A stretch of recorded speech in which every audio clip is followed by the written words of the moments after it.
Columbus, Georgia, this is your City Council. Mayor Teresa Tomlinson. City Manager Isaiah Hughley. Pop Barnes, District 1. Glenn Davis, District 2. Bruce Huff, District 3. Evelyn Turner Pugh, Mayor Pro Tem and District 4. Mike Baker, District 5. Gary Allen, District 6. Mimi Woodson, District 7. Tom Buck, District 8. Judy Thomas, Post 9 at-large counselor.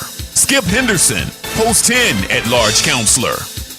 Tiny Washington, Clerk of Council. And City Attorney Clifton Fay. Columbus, Georgia, this is your City Council. Well, good morning, everyone, and welcome to the March 8th meeting of the Columbus City Council. We're so glad to have you with us here today. We have plenty of work to do. We're going to be here for a while, but it's all good. As I say all the time, it's your government at work, so I think we'll make you proud today. We're going to go ahead and get started with our invocation, as we do each time we come together. And today we have Reverend Reggie Williams of South Columbus United Methodist Church, who's going to come and bring the invocation consistent with his faith tradition. Reverend Williams, it's so good to see you. Good morning, Mayor. It's good to see you, Council, City Manager. I must say I really like that intro. It's it's kind of sharp, isn't it? Yeah. I serve as a pastor and know how much people pull on my time all of the time, and how my life is not my own. And when I think about people like yourself who represent us, represent people in this city, your life is not your own. I see you on the weekends in various places, and I'm thinking, boy, they probably would love to be home with their families. But you serve and you are giving of yourself, and we appreciate that. And I know each of you has the best interests of the city at heart, and you may disagree on how to go about achieving that. So my prayer today is that the Holy Spirit would lead and guide you and guide us all as we conference together. Let us pray. Father, thank you for giving us such a wonderful city and great leaders. Lord, we pray now for the presence of your Spirit in this place, that as these leaders get together and they talk, and as other members of the citizenry here in Columbus come together and present their proposals and everything that's related to what they want to see, we ask for your leadership, we ask for your guidance, we ask for civility, and that we keep the big picture in mind, that we're here to serve those who may not have a voice or whose voice may be very small. May we ever be mindful of that, and let there be a spirit of unity in this place. We thank you for it now in Christ's name. Amen. Amen. Thank you so much, and thank you for what you and South Columbus United Methodist Church does for this city. We appreciate you greatly. Well, we were supposed to have some helpers this morning, but I think we can muddle through the Pledge of Allegiance on our own. If you all would stand and join with me. I pledge allegiance to the flag of the United States of America and to the republic for which it stands, one nation, under God, indivisible, with liberty and justice for all. And with that, we'll go ahead and call forward the Hospital Authority of Columbus. They have plans for a skilled nursing facility. We have, it looks like Ken Henson, counsel for the Hospital Authority, Britt Hayes, vice president, and others. Britt, good morning. Good morning. Thank you very much, Mayor and councilors, for allowing me to come and talk a little bit about our future plans. I don't want to start too far back, but 1971, we built what is now known as Muskogee Manor Center. It's out on Chautauqua Road, and it's been a really good facility for our community for getting close to 50 years. was our long-range plan for our board of directors to secure a piece of property and try to build a replacement center for that facility over a decade ago. 2004, we bought a 27-acre parcel off of Williams Road at the corner of Williams and Whitesville, where we built our facility, which is Orchard View, that some of you came out for the holiday feast that we had this Christmas, and we're very, very thankful to see some friendly faces out there, and hope that you guys got to see some of our citizens and residents that were out there. I know Mr. City Manager came out there, and as he was going around, I was touring with him, he knew as many residents as I did. I took my name badge off myself and put it on him and asked him to just clock in because of all the fine folk that he knew from church and the community. So very grateful for that. But when in 2004, when we bought that property, it was our long-range plan to try to get a better facility for citizens of Muskogee County. Subsequent to that, we reached agreements with Columbus Regional Hospital to purchase Azalea Trace and Hamilton House, two of their skilled nursing facilities here in town. And when we purchased those, we purchased the certificate of need, or just the beds. They had no desire to sell us the bricks and mortar or the real estate that they were in. So we were tasked with trying to come up with a facility for those two entities. It worked out perfect with one of the transactions, because where we were thinking what were we going to do with the old Muskogee Manor building, it looked like it would fold in seamlessly the Hamilton House residents into that facility. And there was some mixture. Some of the residents at Muskogee Manor wanted to come to the new facility, and some geographically wanted to stay there. And similarly with Hamilton House, that occurred as well. So we're able to complete that transaction. Our new facility opened last year, and it's a really exciting time for us. We're faced now with Azalea Trace imminently closing. We have to come up with a new facility for those residents. There are 110 beds there, and darn near 110 residents in those beds that we have to find a good place for. That's why we're coming to council and respectfully asking to do another bond issuance. We did a bond issuance in 1989 for $5 million or so, and we did a refinancing of that in 93, where the city very generously backed our bonds. We came to council, similarly as I'm doing now, in 2011 with the hopes of building the Orchard View property. Council graciously agreed to back those bonds. We were able to get a very favorable rate, and we did our bond issuance of $35 million in 2013. This won't be as large of a bond issuance. I did note that we have 110 beds at Azalea Trace right now. What we're going to, or anticipating building, we secured some land sort of behind the Franciscan Woods property. We bought 56 acres there. And we're going to, initially on phase one, build 84 beds, skilled nursing beds. We'll have rehabilitation services there as we do in our other entities. And perhaps a phase two later on. We have the land available to expand if we need to in future years. But it just, it's a time that we have to do it.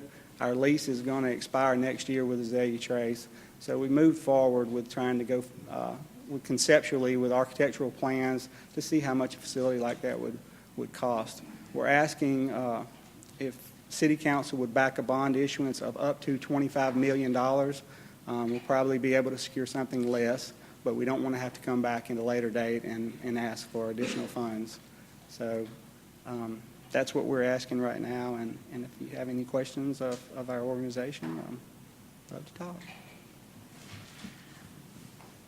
talk. Clifton, why is this not on your agenda? I mean, is it just a courtesy, which is fine, because isn't it, will council have to, is it a resolution or an ordinance? We'll have a formal resolution later, I assume, Okay. Brett. Yeah. Okay. So do we not vote today, or? No. Okay, so this is just sort of an update? Yes, ma'am. We just Okay. wanted to, I called Deputy City Manager Pam Hodge last week or so just to apprise her that, we'd like to come to council, and just wanted to make sure everybody knew what our plans were and just asking for help. Okay. Let's see, we've got Councilor Baker. Brett, are these revenue bonds, general obligations? What's the category for these? They are revenue bonds, aren't they? Yes, sir. Are they revenue bonds? Yeah. Revenue bonds? Yeah. I just want to make sure. Thank you. Okay. Anything else? Looks Thank like you. that's it, Brett. Thank you very If somebody much. gets a question, I'm sure they can give you a buzz. So Yes, ma'am. thank you. Yes, ma'am. Appreciate Thank you you very being here. All right, we've got minutes from our December 15th, January 12th, and 26th meeting, as well as February 9th executive session. We've got a motion from the Mayor Pro Tem to receive the minutes. Is there a second? All right. Any additions or changes or corrections? Hearing none, all those in favor, please state aye. Okay, and now we will head into the City Attorney's agenda. Mr. Fay. Thank you, Mayor.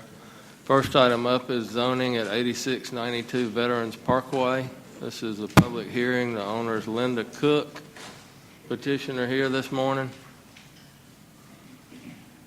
Okay. Let's see if, well, it's on for a vote, so hang on just a second. We'll get a motion for adoption would be in order. Got a motion and second for approval. Is there any discussion or questions? Okay. We will cue it to vote. A moment, please. All right. Please indicate your votes electronically. All right, and it Okay, that passes. All right. Item 2 on our agenda. Thank you for being here, sir. Item 2 is a text amendment. Mr. Jones, I understand we want to delay that matter. Can we get a motion from council to delay the text amendment?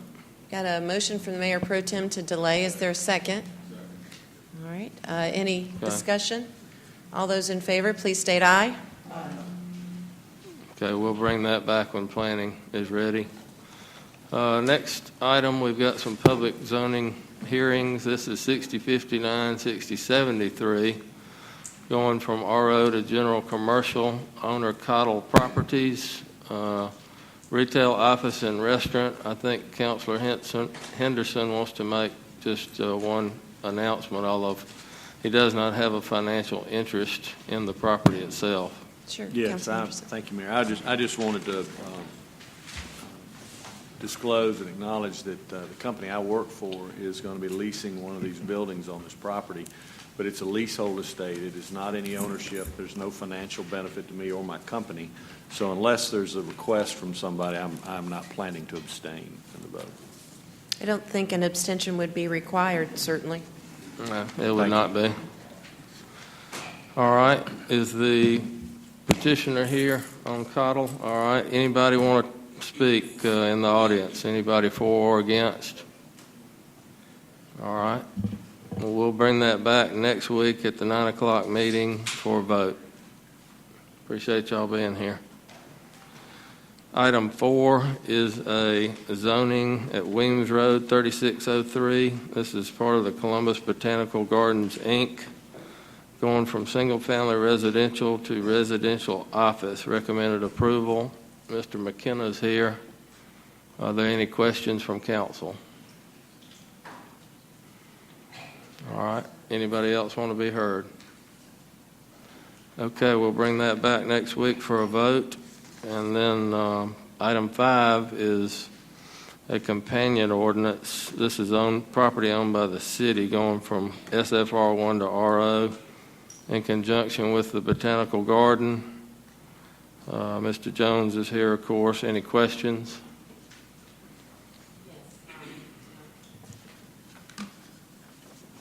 Councilor Thomas.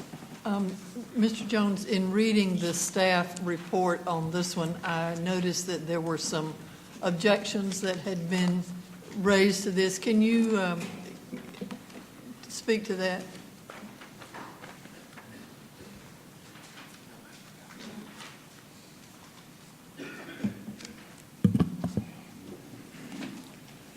Councilor Thomas, give me just a second. I'm trying to catch up here with you on that one. I think it more in terms of lines, what I recall hearing is about what they had planned for the area and just in general the operation of the around the surrounding property itself, with particularly those neighborhoods to the east.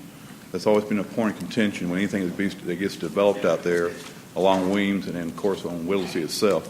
But that's more of a contention, I think, than anything else in terms of that. Plus, we've always had concerns about parking that have come out of this site in the past. I think a lot what's being accomplished or proposed here today is going to resolve some of that, if not all of that problem in terms of parking for events or anything else that may occur at the Botanical Garden itself. And as I understand both item number 4 and number 5 on the city attorney's agenda, there are no plans to make any changes in what's going on at the Botanical Gardens. It's just to clean up Yes, ma'am. It is zoning. It is to bring everything into compliance with the zoning out there, so they can operate as a legit, if you want to call it that, botanical garden for this area. And the reason that we have to do this is that this land was owned by the state, and it's now been by the city. Okay. That's right. Thank you so much. If that's all the questions, we will bring that back for a vote next week. Our resolution listed today is a water and sewage revenue bond, Series 2016 approval. We've got Mr. Murphy here, Ms. Slayton, others from the Waterworks, but it's ready for adoption. This is part of the revenue bond series that you heard about earlier this year and the end of last year. Move approval. Got a motion and second for approval. Is there any discussion related to this resolution? Seeing that there's none, it is queued for electronic voting.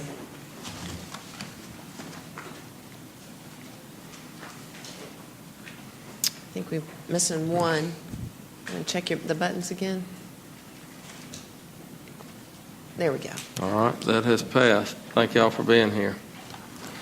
Mayor, with time permitting, we'd like a short executive session on property acquisition and disposal.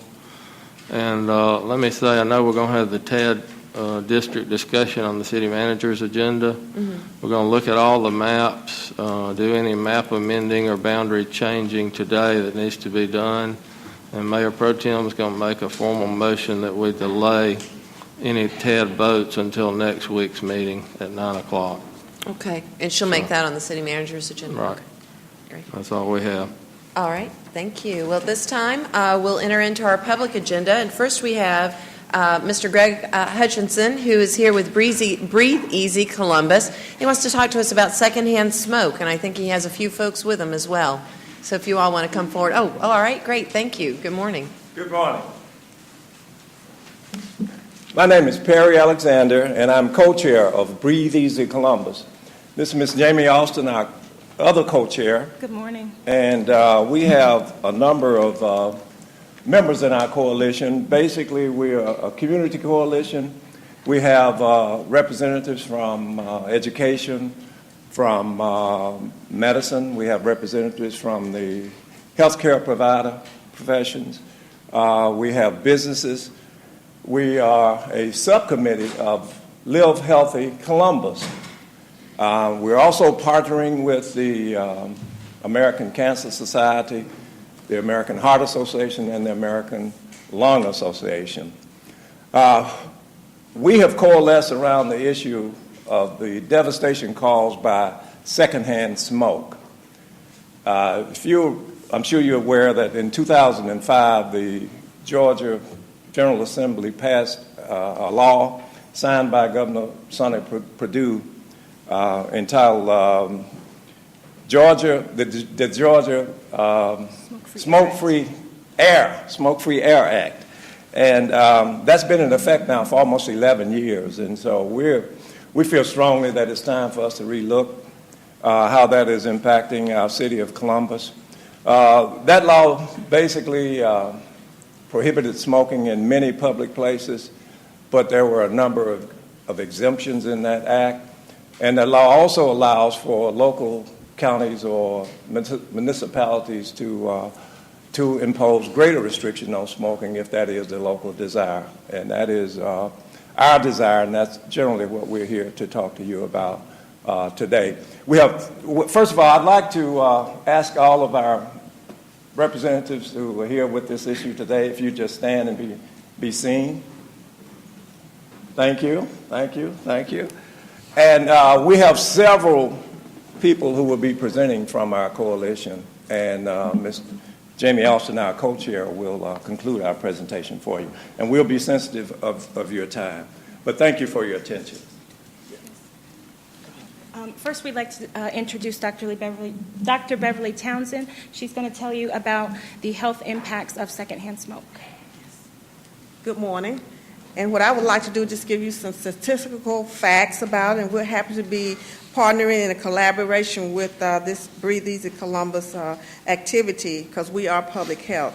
So statistically, we know that the prevalence of smoking is really high in 18 years old and older, and 26% was higher in Columbus, our district, than the entire state of Georgia.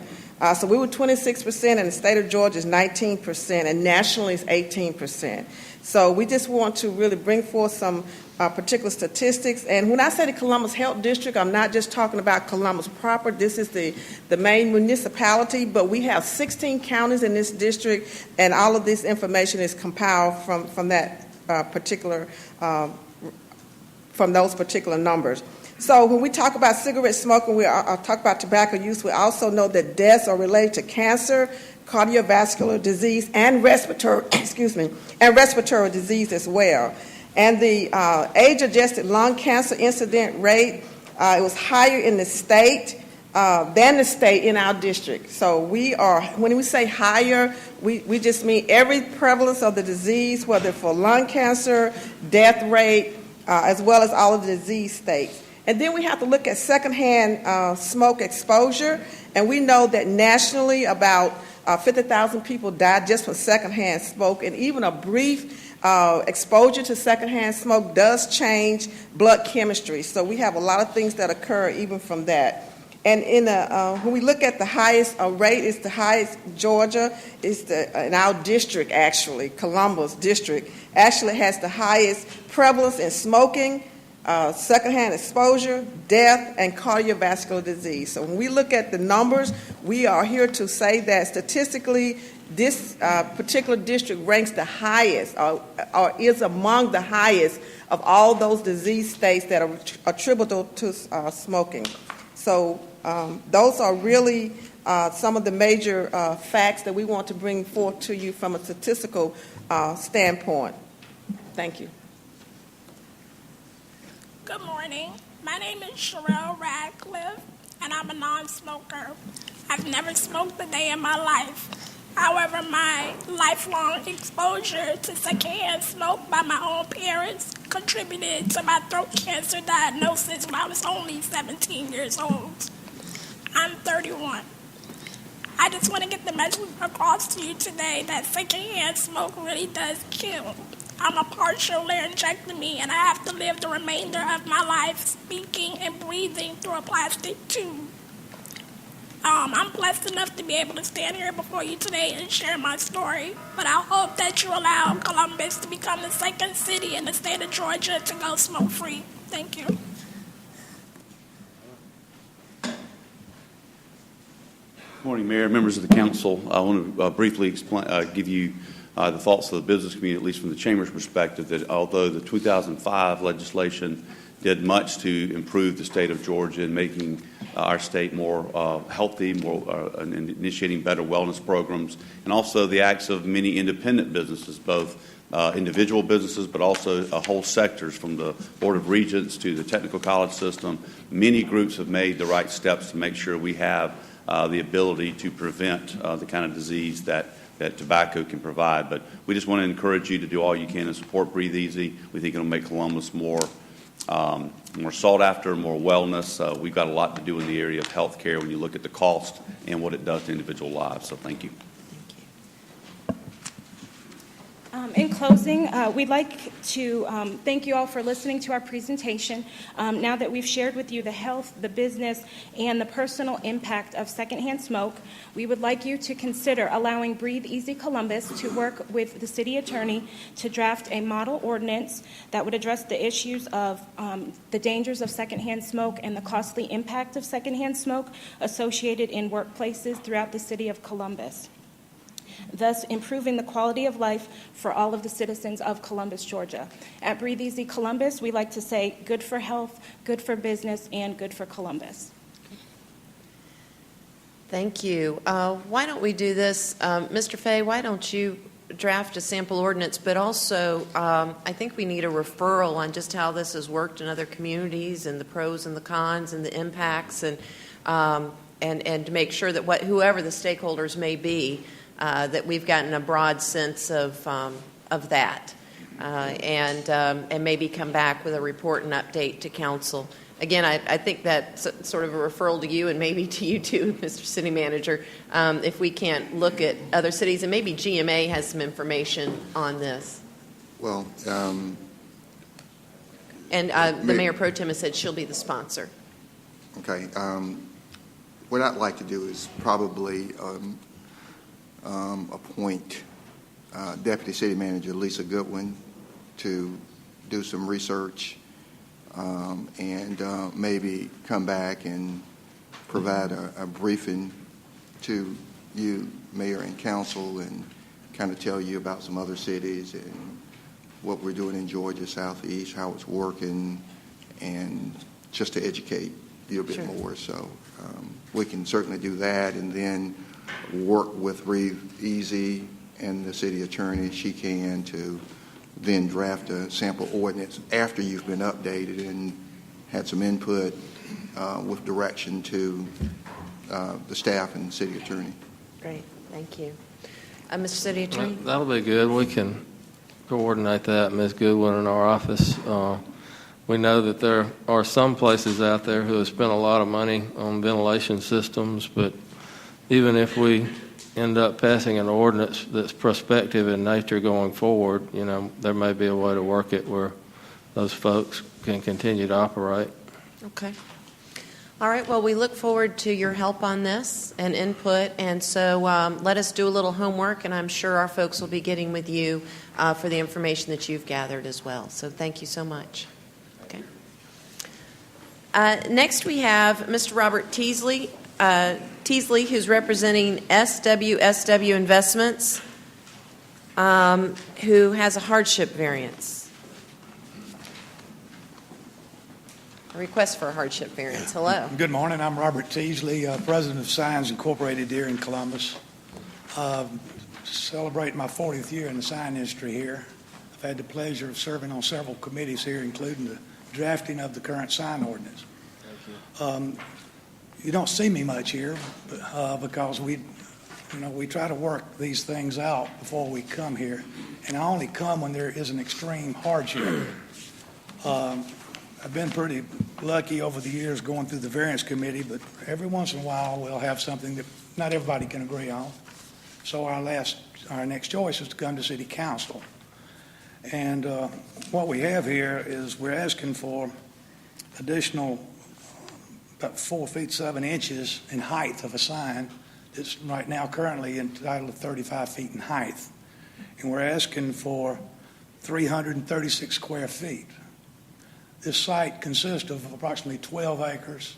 This building's approximately 130,000 square feet. We'll have multiple tenants. It sits down in a hole, and I have a few pictures. May I put this on the projector?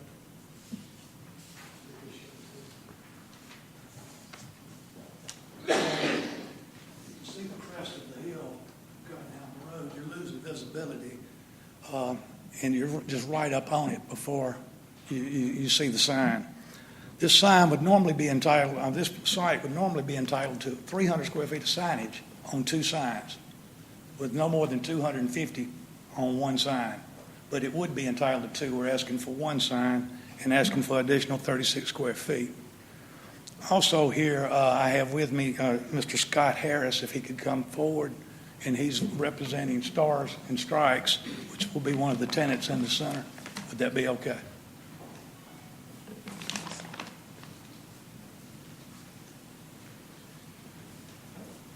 Good morning. My name is Scott Harris. I'm Director of Marketing for Stars and Strikes. We're a family entertainment center with bowling, laser tag, arcade, opening here in Columbus in June of 2016. We feel we're investing close to $8 million in the facility.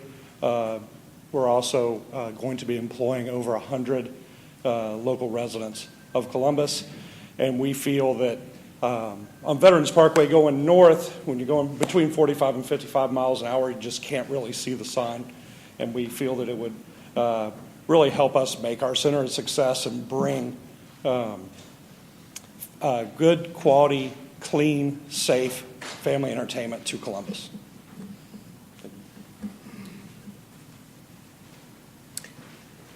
Let me ask Mr. Teasley, just for my own edification, Clifton, is this the way this normally works on the public agenda? Somehow this is procedurally off to me. No, we're going to need some sort of report from planning, whether if they've denied it, these folks can come here. If there's an appeal route, that's fine, but we need what the planning department recommendation is. And Yeah, I think what normally happens, and you just need to check, I mean, I would assume, and I can't give you any legal opinion here, but I would assume that maybe your appearing here has met your time. If there was a time limit, I don't know, you need to check on that. But I think the way it goes is that you alert the staff that you have an appeal, and then, does he come up on your agenda, Clifton? And I'm just speaking for normally, him. yes. Yeah, and see, then that way, council has, your opposition. If there is an appeal to this body, but that's why we need something from Mr. Jones outlining the procedure. Right, and then, you see, I think like we have members from BZA here, and so then like you would speak, and then they would speak, and then council would have this information. We've been through this process several times. Once before was with Cross Country Plaza. And when I called the clerk of council to get on the agenda, I stated it was, in fact, to appeal the decision of the variance board. Now, the process, I was not steered any other direction except to be on the agenda to come here. Okay, let's get an update. We've got the ordinance itself from Mr. Johnson now. This is the rare exception where an appeal can be made directly to council. It says appeals from the decision of the Board of Zoning Appeals shall be made directly to the council, but no such appeal shall be allowed until and unless the aggrieved party has exhausted the remedies set forth in this article, which I assume they have done at BZA. So this is an exception. And we have exhausted. Yeah, and I'm not trying to throw a wrench in the works. It maybe you got all 10 counselors on board here. We have a report from our staff. In the booklets, and council reads them, and they ask questions as they go along, and I just don't want anybody to make a decision without full information. So at this point, how do we proceed if this is an unusual appeal process to public agenda? Well, we can either take a vote today, or we can hear from Inspections and Code who's involved with this and let them give y'all a report before you take a vote next week. All right. Well, I certainly don't mind hearing from Mr. Jones or Inspections and Codes, whoever it is, but I do think we need some sort of a better process where council has a report. So we definitely need to look at these types of appeals. Councilor Allen. In reading the handout from the Board of Zoning Appeals, it appears that they felt like they could not make a decision. They didn't disagree with it, but I would like to hear from Mr. Adams okay. Or I guess Mr. Hutchinson is fine. Good morning. Ed Adams, Chairman of the Board of Zoning Appeals. It was in our opinion that we look at every case. Well, let me just say, we look at every case individually. There's no precedent or anything like that. Every piece of property is different. And in this case particularly, it was in our opinion that the location of the sign is what's causing the hardship. The fact that the sign was moved back, and they don't have a site plan, but the fact that the sign was moved back into the property caused the hardship. The hardship was not caused by the UDO. And so in our opinion, that's why we denied it. Okay. If I could, Mayor. Yes. Can I ask Mr. Teasley, is the request to relocate the sign? No, the request is it's not to relocate it. We have a space that we want to put the sign. Sir, if you could speak in the mic, the other counselors can't hear. Okay. from the beginning of the project, we had a location specific for the sign on the property, and we applied for that location on the property, away from the cars where the sign needed to be located. Where that spot is a hardship for the sign to be, but that's where the sign needs to be installed. So the request is to put it on the site that you would like it to be on, but increase the height. That's correct. 3 feet. Correct. Is that right? Right. Okay. Sure. We have Councilor Henderson. Well, and I guess following that line of thought, I appreciate what the BZA does. Y'all have a tough job listening to all these folks. But I know that the original, one of the intents of the original sign ordinance was to handle some aesthetics, because they had gotten to where they were going up in different shapes, sizes, materials, and it made some of our primary corridors just uninviting to folks traveling. Do y'all factor in the contention from the petitioner that this would actually enhance the way the place looks, instead of moving it out where it would be more visible if it ended up, and I don't know, this is subjective, but does that make it look worse on the corridor than if it were positioned a little deeper and a little higher? Well, I think to answer your question, what we factor in is the question that's being asked to us. Right. And with this particular case, the question that's being asked to us was to increase the square footage of the sign due to visibility being the hardship, as was stated in our meeting. And then when it was looked at, it was the opinion of the board that the visibility is being hindered because the sign is being pushed back into the property. It's not, if the sign was pushed back toward right outside the right-of-way, similar to other businesses in town, then visibility would not be hindered. And I just was asking because I think one of the legislative intents was to make sure and that's very subjective, but what's prettier? But that's why I asked that question, because I'm just curious if they had shown a drawing showing what it would look like up on the road, or if that would have impacted the decision. So, okay. Councilor Davis. Mr. Teasley, right there on the behind you.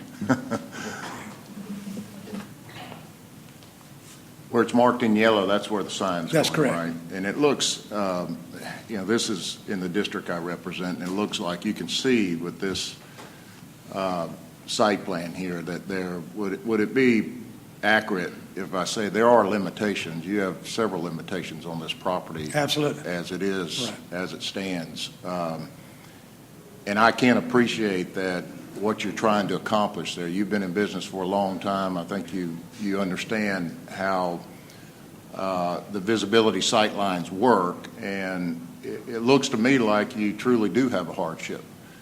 If you start moving that sign around in other locations, it's just not going to work. I don't think your request is way out of line. I don't think. When's the last time you've been up here and asked for a variance request? It's been several years. Okay. Well, you're good about that. So you're good about staying in the guidelines.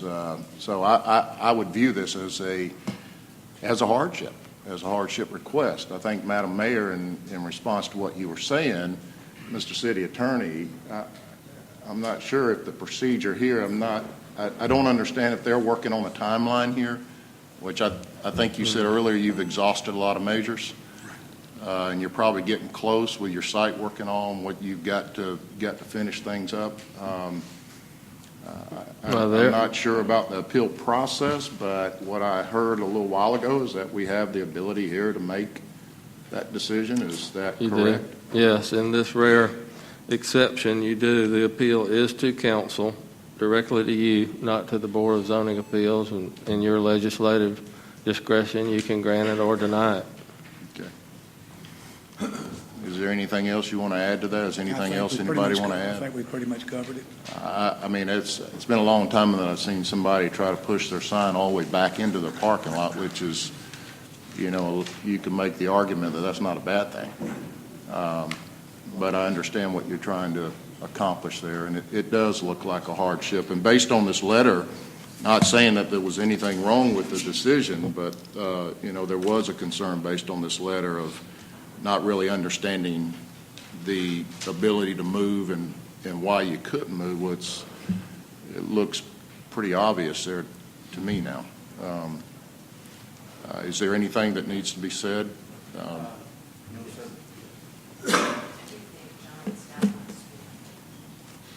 Mayor and members of the council, my name is Terry Fields, a member of the Board of Zoning Appeal. And we also have two other members here, Ty Harrison and Barbara Forson, in support of our decision. It was, when you look at the sign regulations and the UDO, we're all aware that we have not had good sign regulations in the past until the 2005 UDO. The property, the sign regulation does not put a hardship on this property.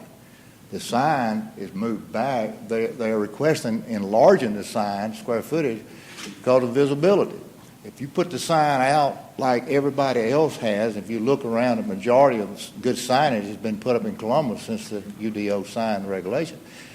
And it's at a skewed angle. And you driving down the road, I've asked several people about this, just off the wall, not even told them what the project was or where it was or nothing. And the hardest thing finding a business to patronize, if you're a first-time visitor, a second-time visitor, a third-time visitor to the town, is to find a business where the sign is not out where it should be, which is out at the property line, closer to the road. When you take a business that does not have good signage and they have the sign on the building, you're going to miss it. I mean, it's just hard to find. Now, Glenn, the answer to your question is that sign can be moved out and be in regulation with the sign regulation. There's no hardship. I mean, when you move one back, naturally the letters are going to get smaller. So we stand by our decision that the regulation does not present any hardship on sign placement or square footage. Let me just ask you, with the city limitations and all, there's all setbacks. I'm hard of hearing, so you don't. With all the limitations and regulations that come along with placement of the sign, where would you put the sign at? I would put it in regulation within 3 feet of the property line. Square it up with the road like you normally do, and like you see, good signage has been done. This is a new board. But you got power lines and all kinds of other factors out there, don't you? Power lines are well above the 35-foot.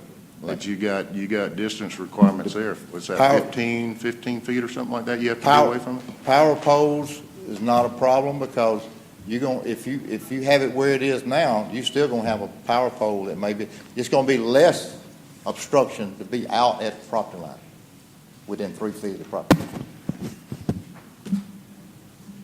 property. The regulation does not present a hardship. And we need to be good stewards for the regulation and back it up. If we're going to improve the aesthetics of Columbus and the character of Columbus is what we're trying to do with the tree ordinance and the sign regulations. Sign regulations weren't here prior to 2005, and you know it got all out of hand over the years. Look back at all the signs. Victor Drive is a good case there. Okay, we've obviously got differing opinions, but let's also hear from Mr. Hutchinson. And we do. We've got Councilor Thomas. Councilor Thomas, would you like to go now, or would you like to hear from Mr. Hutchinson first? I have a question. Sure. For Hutchinson, and then if you want to. This site plan that is here, is this something that you or the planning department has to approve? Well, when we look at it, when they submit. I guess my real question is, the placement of the sign, has that been approved by whomever does that? That's a part of the variance. He could place No. it. Mr. Teasley made this Yes. site plan and said, here's where we want to put the sign, right? Correct. Has that been approved by your department? Does your department have to approve that? If it stays within the UDO, he could put it wherever he wanted with the square footage. We don't approve that. We just, if it's a variance, if it's bigger than the square footage, which is bigger than the 300 and the height requirements, that's when he has to come. I'm not asking about the size of the sign. I'm asking about the location of the sign. does the location of the sign have to be approved by your department? No, ma'am. Okay. So Mr. Teasley can put this sign anywhere on that plot that he chooses to put it, As long right? as it does not go over the height requirements or the square footage requirements. So what came to the Board of Zoning Appeals was because it was to be tall. That's larger correct. than the UDO. And Mr. Teasley can put it wherever on that property he chooses to put it. Okay. Maybe we hear from them, but Mayor, I get back in line maybe. Sure, yeah. Just go ahead and push the button again. John, why don't you move over to the, go ahead, Mr. City Manager, and then we do want to hear from Mr. Hutchinson. Madam Mayor, because planning is involved in this as well, I'd like for Mr. Jones to make some comments regarding Councilor Thomas's question. Okay. To try to help and explain this situation away, when anybody comes in now for an application for a sign, particularly, it is up to the inspection code to review that application. If it meets all the criteria under the UDO, straight up, they can go ahead and issue the permit. There's nothing said. But when you get a situation like this where they are moving the sign back into the parking lot or moving it, doing it somewhere else, and they cannot officially, I guess, issue that permit, their only option is to allow that person, if they don't agree, is allow that person to come to the Board of Zoning Appeals and appeal their request. Once the Board of Zoning Appeals hears it, and should they grant their request, then the permit can be issued. In this particular case, though, BZA did not agree with that, and so the matter moves on now to council for your determination to make that. If council at that point then decides that this is a good thing, and you agree to it, then inspection and codes can actually issue that permit at that time. But until somebody tells us differently, inspection and codes cannot issue a permit. Okay. Because of the size, not because of the location. Because it could be either or both of those factors. But you're right. Yes, it has to meet the criteria established by this council under the UDO. Because Mr. Teasley did not come to the Board of Zoning Appeals to appeal the location. He came to appeal the size of the sign. Is that correct? Is that correct? Yes. Okay. Okay. All right, So make sure. that should be what the discussion, what the decision of this council is should we grant Mr. Teasley a variance based on the size of the sign? And if he chooses to move it, as the Board of Zoning Appeals has recommended, that's a decision that he and his client make on the property, it would seem to me. Whether or not we grant the variance is strictly on the size of the sign.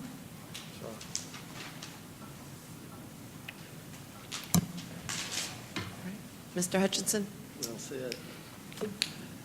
Typically, codes and inspections, we are in an advisory role.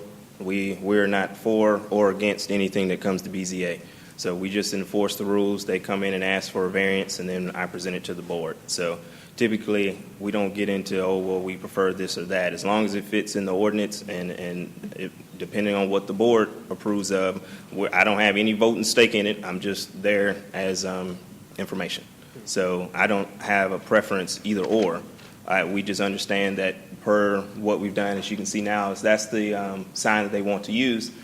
Per the UDO, 35 feet is the limit. They want the additional 4 feet, which would make it 39. They also, 300 is the square footage allowed on each face, and they want 350 square feet. So those are the two variances they are requesting. Okay.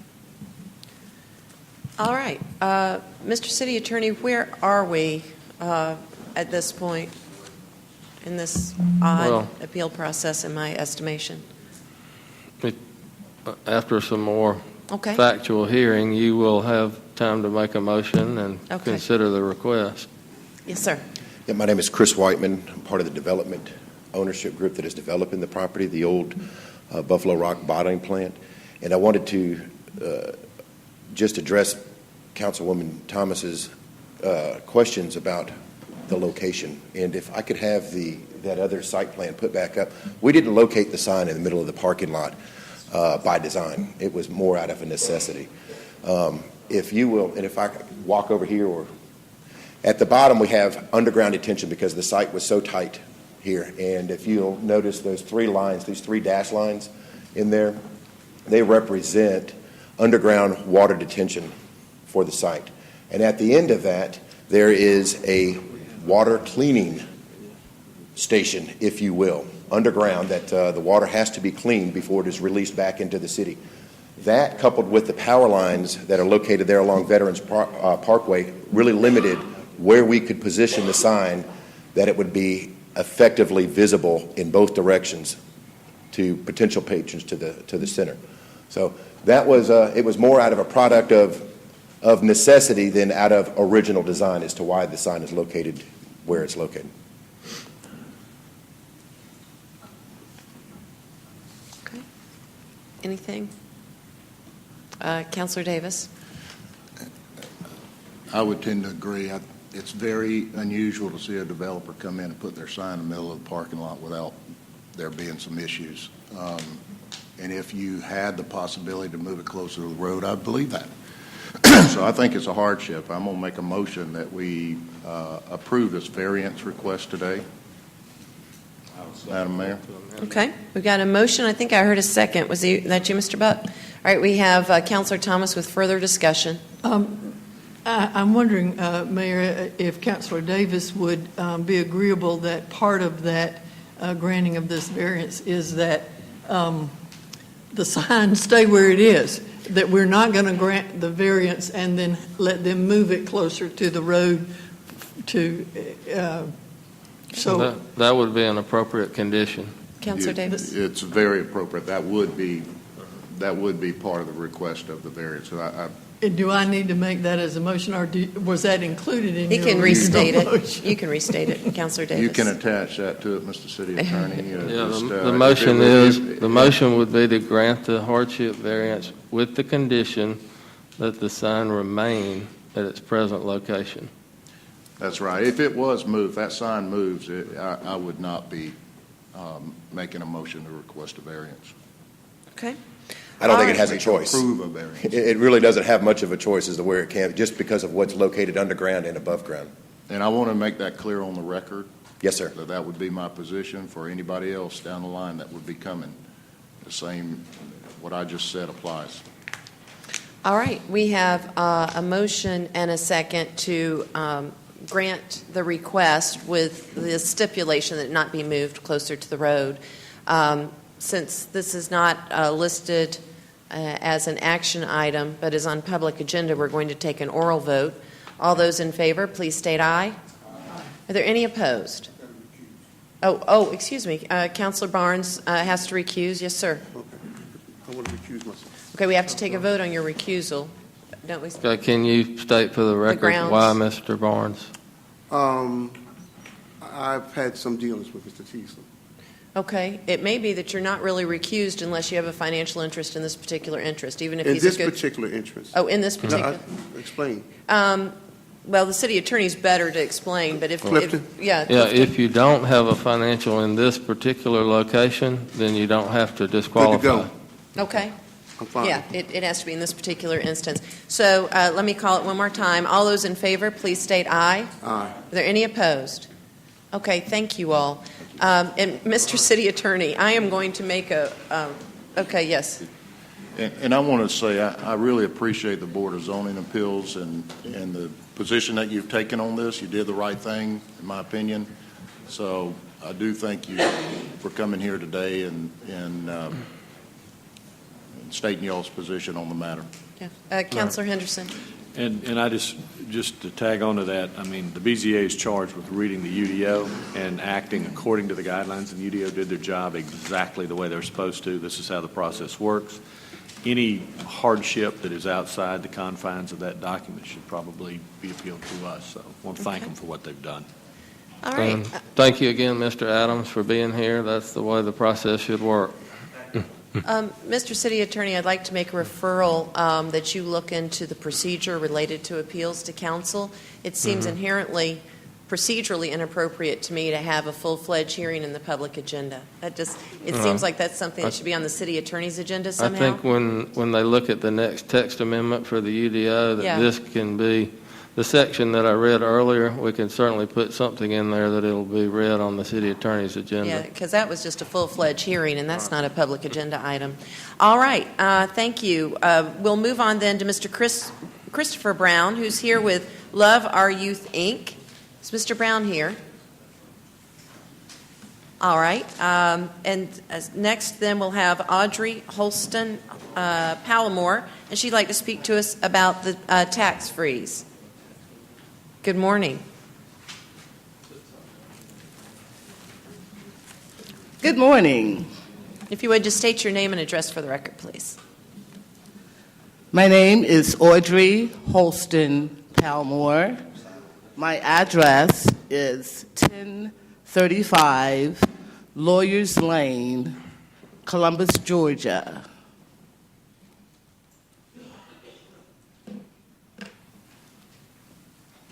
Yes, ma'am. Floor is yours. Okay. Good morning, elected and appointed officials of the Columbus, Georgia Consolidated Government. Good morning, citizens of Columbus, Georgia. As I have already stated, I am Mrs. Audrey Holston Palmore. I was born to this earth by the parentage of Robert Lee Holston and Marion Williams Holston. On a hot, sunny day of July 28th in the year 1958, at what is now presently known as the Midtown Medical Center of Columbus, Georgia, I am at the threshold of becoming a homeowner here in the city of Columbus, Georgia, which makes me very proud, and the threshold position stimulates my concern of the local current politics of the much-discussed freeze. The tax freeze controversy is very important to me.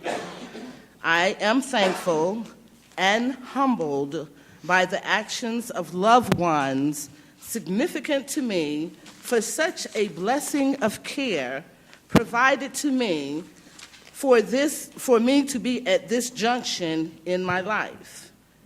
I cannot recall an opportunity to pose questions I have about the tax freeze propaganda prior to or after the 9-1 vote enacted by you, the elected officials of this consolidated government. I am very appreciative of this opportunity to present my questions publicly to individuals that I trust will inform me properly. In spite of my earned master's degree in the field of education and further gain of knowledge acquired beyond the master's degree at Columbus State University, I am at a point of realizing that there are characteristics of the tax freeze I have questions about. I want to be better equipped to go into the ballot box and cast my votes intelligently about the property tax freeze issue, maintenance, or the tax freeze issue of thawing. At this time, I would like to address Mrs. Tomlinson, the elected mayor of the city of Columbus, Georgia. It is my lay understanding as a citizen of this city, you have revised the incorrect wording deemed illegal presented previously for approval about the tax freeze. The fact you took the time to revise what was determined wrong reminded me of my days of an actively engaged learner concerned about getting my goals achieved. There were times I had to redo work in order to pass the test. In my reading, the new ballot text, the word repeal sticks out in my mind. Please, Mrs. Tomlinson, so that I may be informed properly, tell me, are you the sole author of the new ballot text? You go ahead and finish, and then I'll respond to your questions because you have time. You have 10 minutes to speak, and so you finish, and then I'll answer your questions. So I'll mark that down as question number one. Will you be willing at this time to explain the word repeal to the citizens of Columbus, Georgia, in reference to a maintenance or thawing of the tax freeze controversy? I only have 3 more questions for you, Mrs. Tomlinson, that I believe will help me make an informed, intelligent decision about the property tax issue on the possible vote I'll need to cast when I am in the ballot box. All right, Question go ahead. 1. That's your 5-minute warning. And now Question you've got 1 another is like a summary question. I would also appreciate if you would be willing to provide the verbal answer to this question in writing to me, if not to others in the city. This is the question. Explain base year assessed value homestead exemption.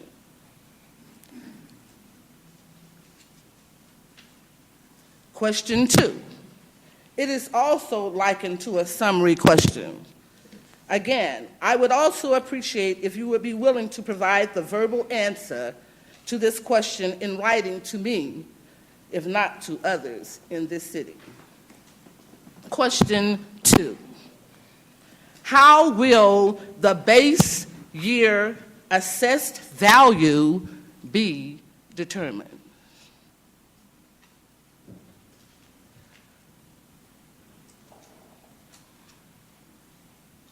Question 3. My final question at this time is a question that requires the answer yes or the answer no. For the sake of my threshold, I have the assessment freeze. Will I be able to keep it after I make improvements on my home?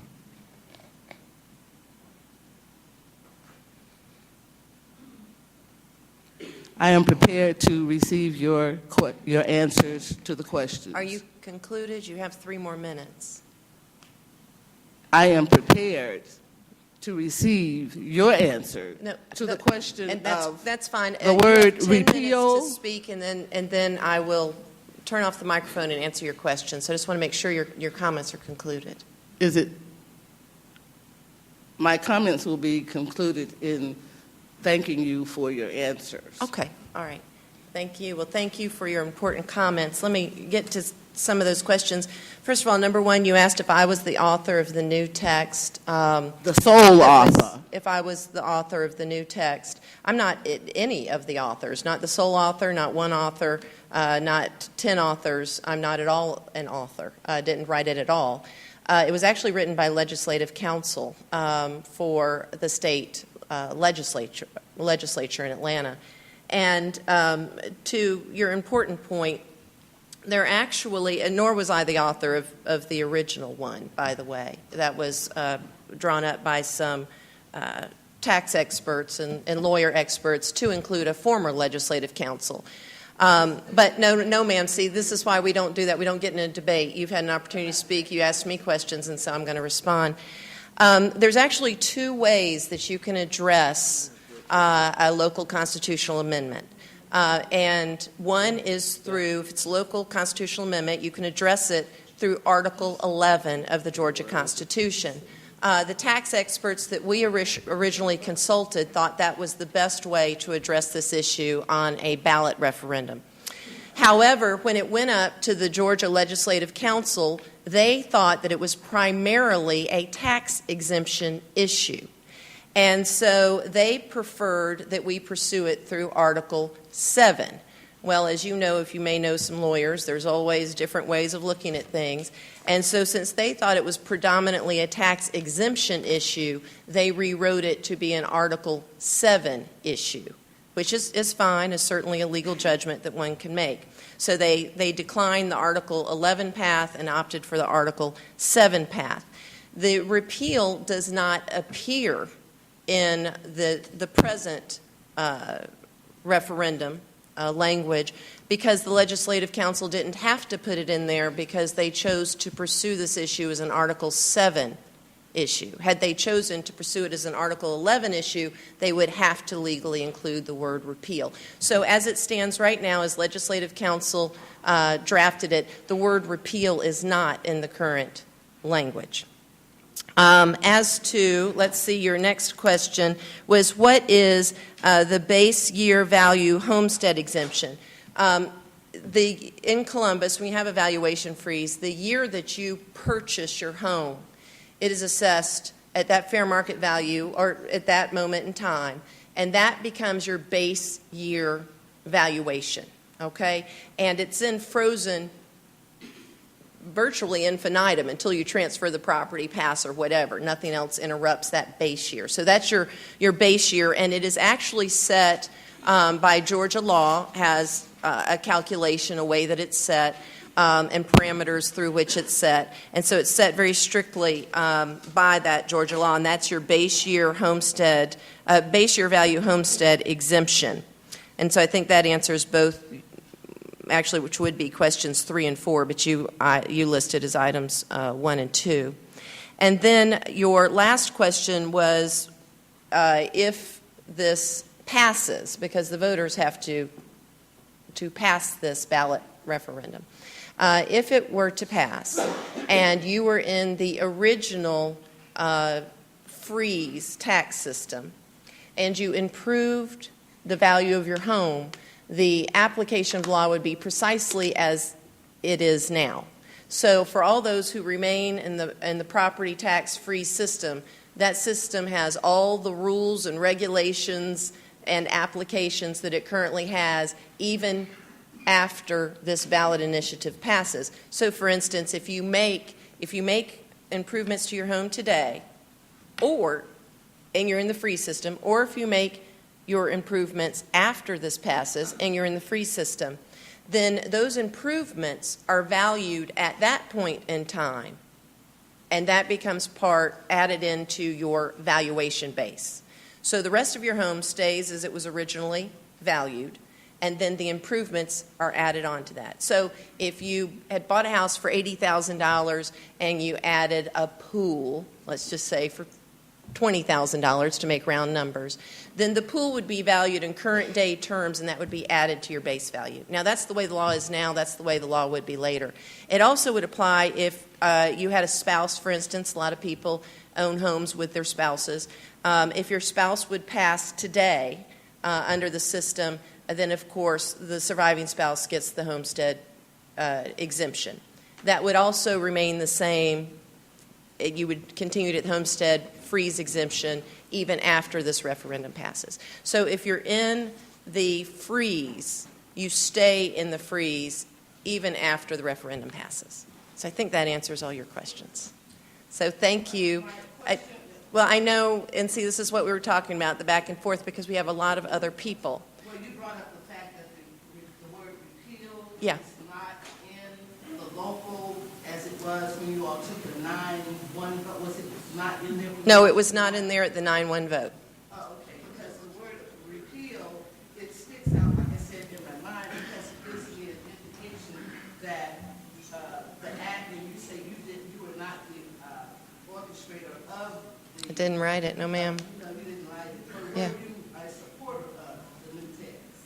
Oh, well, absolutely. Look, with the deal we made, with this council, was very interested in what Legislative Council thought. Our local legislative delegation was very interested.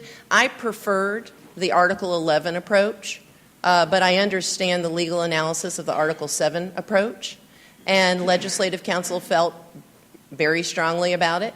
Again, I prefer the Article 11 approach, but I think Article 7 is a valid approach too.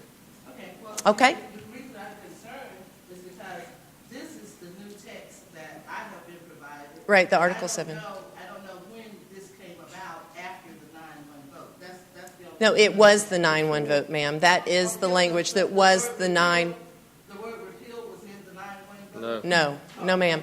Okay. Well, you know, like I said, Yeah. I'm concerned about what I've read as being the new ballot text, Mhm. and the word repeal it sticks out in the very first sentence, which makes me think that there is Yeah.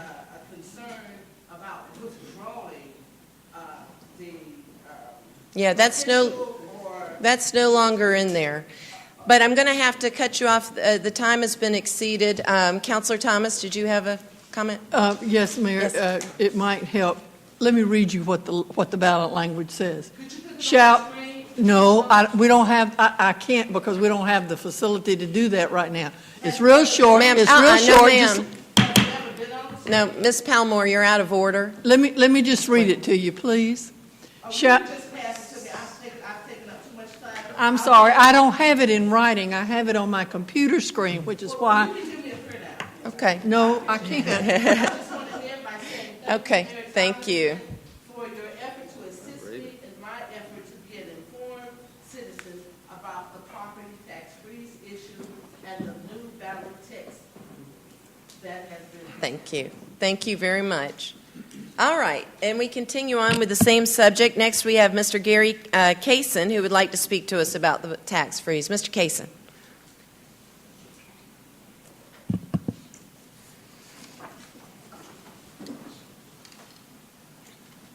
Good morning.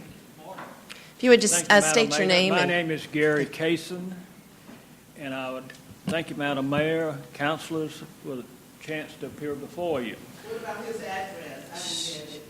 I didn't get it. Uh, Yes, ma'am, and thank you. Please no shouting. Mr. Kaysen, I'm going to start your time again. If you would just state your name and address for the record. I'm sorry. Your name and address for the record. It's a the requirement of address, the public you- agenda. Yes, ma'am. 3128 College Drive, Gary Kaysen.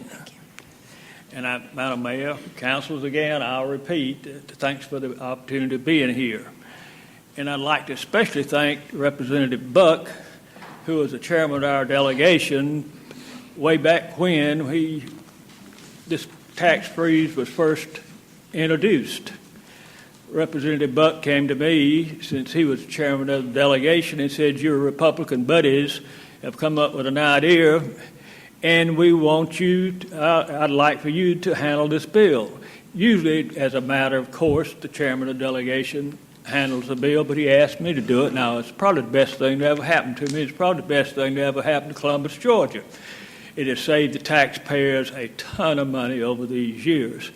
I'd like to tell you a little story, and I can understand the lady being confused because I very seldom get confused about these kind of things, but I'm confused too. Tell you a story I'd love to read, and one of the first things I did when I was elected to office, somebody sent me a book, and it was called, Do You Think We Write the Bills? And one of the chapters has this senator, very distinguished looking, he's down there, and he's listening, and he hears somebody down there is talking about a bill. And he says, oh, my God. And so he goes down there, he rushes down there, and he tells them, he says, wait a minute. He gets to the floor and says, this is the worst bill I've ever seen in my life.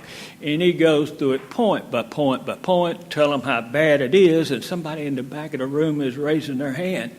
And he ignores them, and so finally he just knew he had to get his attention. He goes down there, and he tugs on the senator's coat, and he said, Senator, this is your bill. And the senator, now that I've told you all the bad points about this bill, I want to tell you about all the good points about this bill. And that's the way this seems to be handling right here. I remember the first words to Madam Mayor. It was at one of her meetings when, I think his name was Mr. Palmer, she touted his resume by saying he defended this bill when it was being challenged for constitutionality, and he successfully defended it, and I would like to thank him for that. But then she asked who wrote the bills. I think Mr. Palmer, she touted all along, said that he was very instrumental in passing and writing this bill. And so the first bill, I said, Madam Mayor, this is patently unconstitutional. If you want to find something that you would say was unconstitutional, you would pattern it after this bill that was first proposed to us. And our former city attorney agreed. Strike one on Mr. Palmer. We come up with the second proposition, and I'm assuming Mr. Palmer had a part in writing that piece of legislation, and it was evidently decided it was unconstitutional also, and so we go to the third writing of this bill, and we said it was unconstitutional. Evidently, it was decided it was unconstitutional, and now, lo and behold, we got the fourth version of it. And it's easy to get confused when you've got that many proposals for you, and I would suggest to you that what we have before you now, and I would like for y'all to reconsider your action, what you passed before is not the bill that's before the General Assembly now. I would propose it's an entirely different bill, and you can't do that without advertising it. And I could go on and on and on, and I would, any way you want to handle this thing right now, what's before the General Assembly is still patently unconstitutional. You cannot have two classes of taxpayers. You cannot have people under the freeze and not under the freeze. That's been decided many, many times, and you can, just like the mayor said, you can have attorneys argue one way or the other, but I'm telling you right here, right now, that what y'all have passed is patently unconstitutional. If it passes, somebody's going to take it to court and challenge it. I don't know what this means. It means my time is up. That's just your 5-minute warning. I'm going to add 5 more minutes. Okay, and I would like to thank the mayor. She also was very kind enough to say, with all this just happening in the last, since last week, really, that we could add a couple of three speakers, and they won't take very long, and I'm going to yield the rest of my time, to Alton Russell, Charmaine Crabb, and Nathan Smith, and they will take a very short period of your time. But I would like for you to urge you to listen to Mr. Smith. He's got a presentation I'd like for you to hear. And reconsider what you're doing, because what you sent up there is unconstitutional. Madam Mayor, I thank you. Thank you. And just to make sure the procedure is correct, because we don't want to have other people get the wrong impression when they come to speak on public agenda. Just as they did with Breathe Easy Columbus, you saw 3 or 4 people speak, and that's fine as long as they speak within the 10 minutes that were allotted them. Okay. So there's 4 minutes and 21 seconds left, and we'll hear from the next individual. Good morning. If you'll just state your name for the record. Good morning, Mayor and address. Council. My name is Charmaine Crabb. I live at 3237 Maricopa Drive here in Columbus, Georgia. I thank you for this opportunity to ask you to rescind your vote that sent the tax bill to the state legislation last week for consideration. The bill that was presented was not a revision. It was a new bill, and therefore subject to specific protocol. The Open Meetings Act requires that a bill be included in a published agenda on the Friday prior to the meeting. This did not occur. The bill was presented to council members mere hours prior to the council meeting, leaving you little time to review and prepare for the vote. Today, we stakeholders are being given the opportunity to appear and be heard, but we should have been given that opportunity prior to the vote.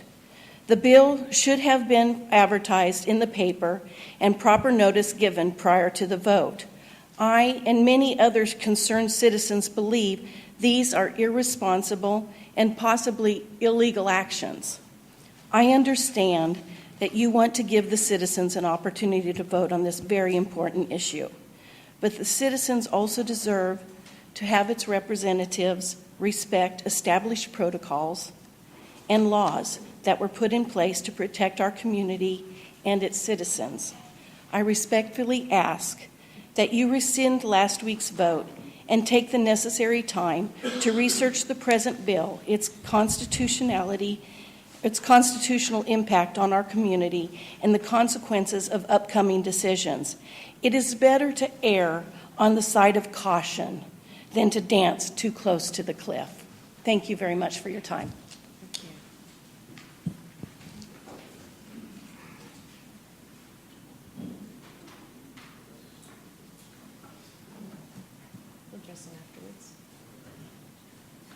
I'll be absolutely as Yes, brief. you have 2 minutes and 33 seconds if you just state your name and address for the record. Thanks. My name is Nathan Smith. My address is 6432 Old Post Court here in Columbus, Georgia. Thank you for the opportunity.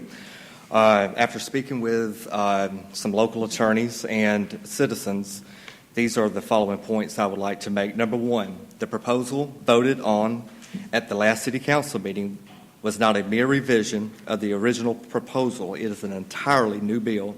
Number two, any item City Council takes action on should be included on the published agenda on the Friday before the meeting. The only exception would be for emergency items. Number three, Open Meetings Act requires that such notice be given before any official action may be taken, with the emergency exception mentioned.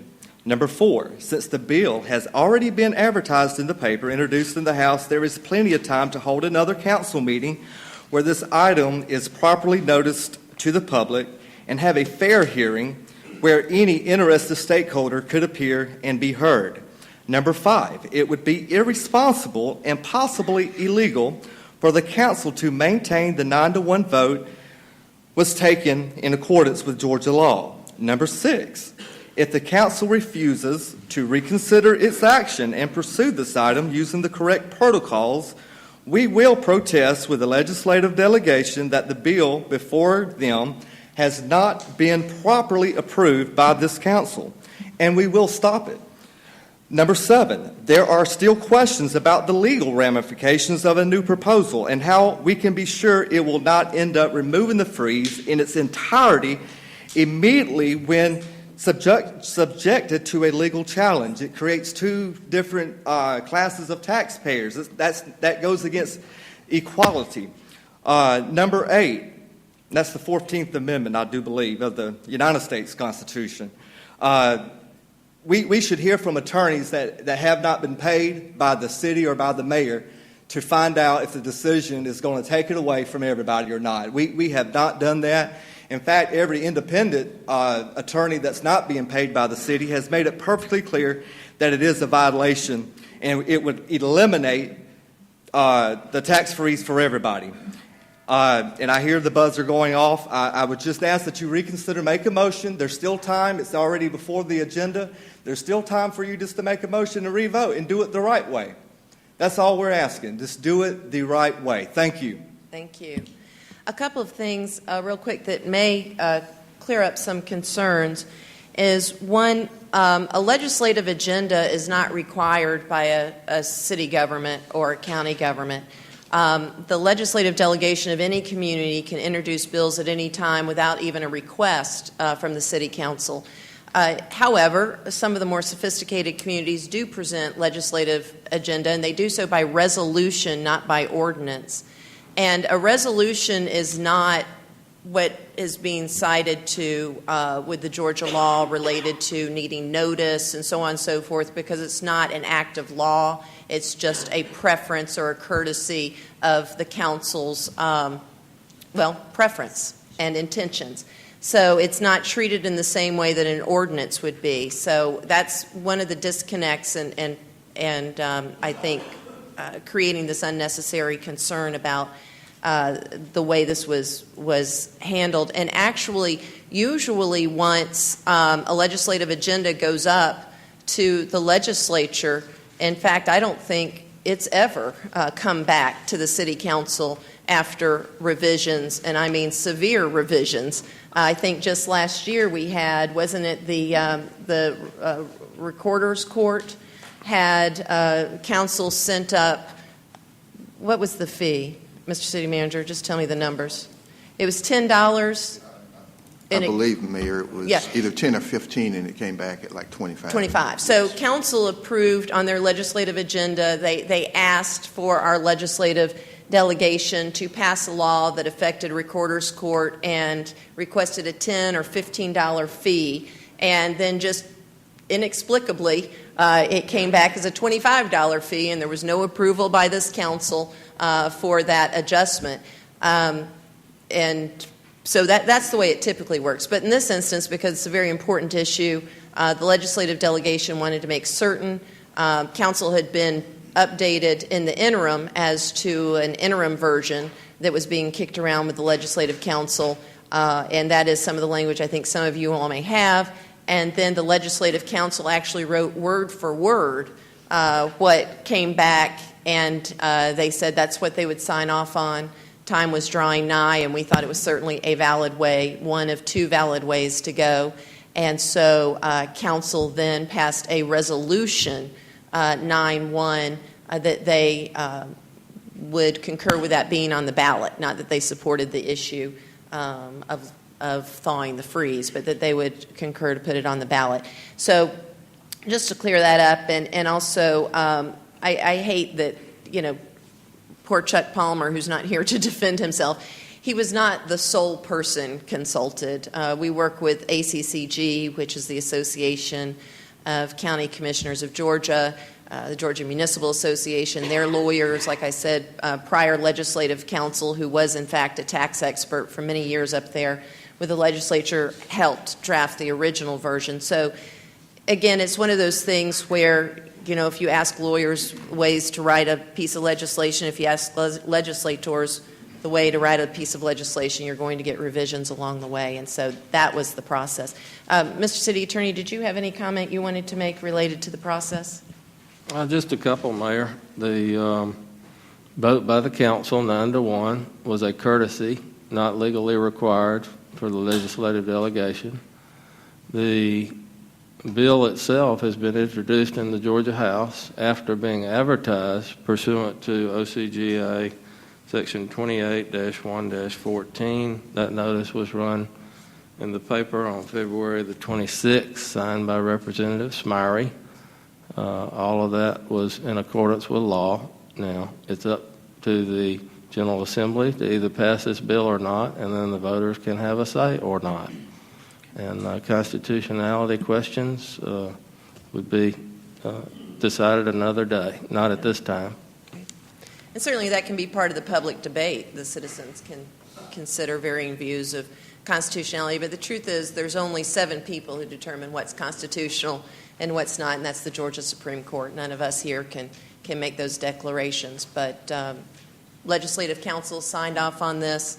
The other lawyers involved who have great bona fides in the field feel that it is a viable way, even if not their preferred way, as Chuck Palmer stated, but it certainly is a viable way to do this.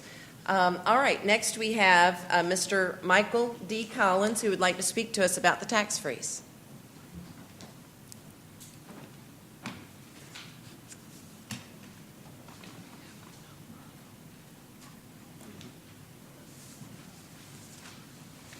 Good morning. Good morning. I'm Michael Collins, 945 Overlook Drive, Columbus.